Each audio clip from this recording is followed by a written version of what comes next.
તમારે કંઈક કરવું છે તો રાષ્ટ્ર માટે કરો, રાઈટ?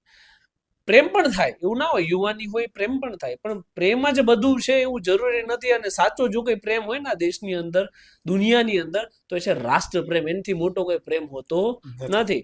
આજનો યુવા છે ને એ થોડોક ડાયવર્ટ થઈ ગયેલો છે ને એટલે જ આ બધી તકલીફો છે. આજના યુવાને પ્રશ્ન પૂછવા પડશે, સિસ્ટમને પ્રશ્ન પૂછવા પડશે. તમે હમણાં રિસેન્ટ તમે જો કાલે પીએમ શ્રી આવ્યા હતા સુરતની અંદર, મને કોઈ પ્રોબ્લેમ નથી, એમનું ગુજરાત છે એ કહે છે એ પ્રમાણે, મારા મત મુજબ તો જનતાનું છે, તો એ આવે એ જાય એમનો પ્રશ્ન છે. પરંતુ તમે જુઓ ને તો એક આખા રૂટ બંધ કરી દેવા, કિલોમીટરના કિલોમીટર સુધી લોકોને હેરેસમેન્ટ આપવું, એક વીઆઈપી કલ્ચર આખું રેલીઓનું, કે ભાઈ ગૃહમંત્રી નીકળે તોય સિગ્નલો ઉપર લોકોને ઊભું રહી જવાનું, મુખ્યમંત્રી નીકળે તોય ઊભું રહી જવાનું, વડાપ્રધાન નીકળે તોય ઊભું રહી જવાનું. ખાલી એક ડિપાર્ટમેન્ટનો મંત્રી, કેબિનેટ મંત્રી એ નીકળે તો સાથે બે ગનવાળા હોય.